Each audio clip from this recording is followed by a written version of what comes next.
Tropical storm Javier and the monsoon sure have done a number on us lately. Along with the sudden downpour of massive amounts of rain, unfortunately comes the surge of swift water rescues. We, of course, want to avoid being caught in one of these situations, but if we do by chance, we need to know what to do. That is why Captain Barrett Baker is here with us. Captain, I feel like we've just seen a lot of this in the news, and we've seen it driving by, or, we've heard of somebody we know being caught in this. This is something you don't think about. If you live in Tucson, and especially during the summertime, the monsoon is going to happen no matter what. And we've seen it every single year. Yeah.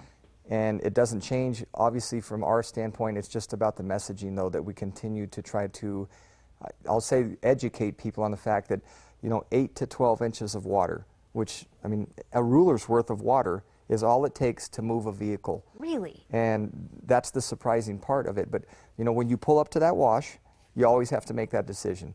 And 99% of the people can get away with driving through that wash. But if you're the 1%er that doesn't, then it is a life-changing experience for folks.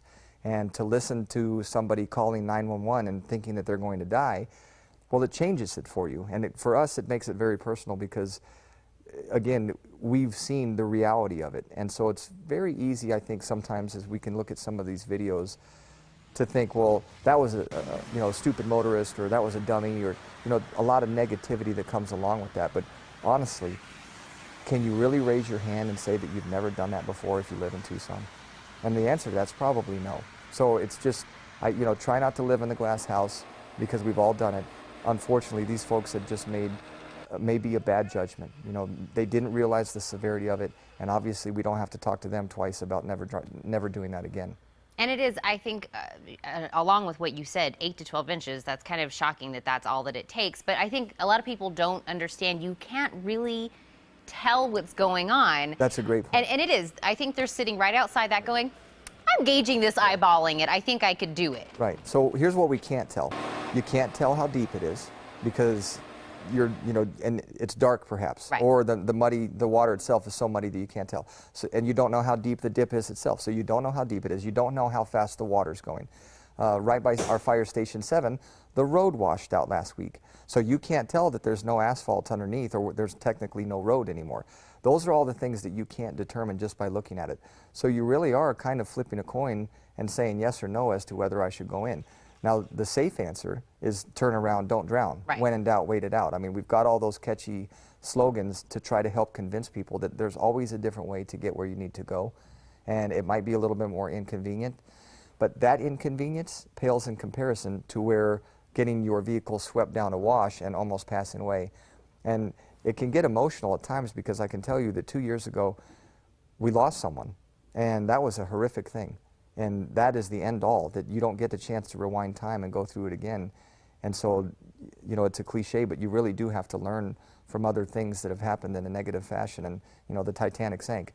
Well, now we know that everyone needs lifeboats and life jackets. And so it's the same train of thought that when these bad things have happened, we have to learn from that and continue to convince people to not put themselves in that situation. Now, Barrett, before I let you go, really quickly, if we do find ourselves in that particular, is there one thing you want someone to know what to do? Call 911, because when you call 911, now you can get emergency services responding to you. And the second part of that, think about this. If the water was strong enough to move your vehicle, do you think you can swim out against that? In most cases, you would be very, very, very lucky.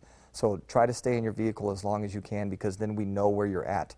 If you get swept away, it's really very, very challenging at that point to try to pick somebody up out of a wash. And so call 911, get the help coming to you, stay in the vehicle as long as you can. If you can get to the roof, that's still even safer than getting in the water, because in the water you have shopping carts, boulders, debris, and none of those things are very healthy or good for you. And Michael Phelps, if he gets knocked out, then he can't swim, and that's the same thing.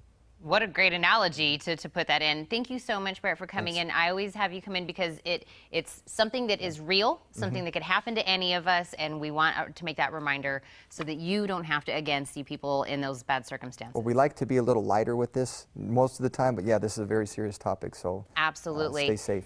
And for even more safety tips from Barrett and his team, you can go to tucsonaz.gov/fire.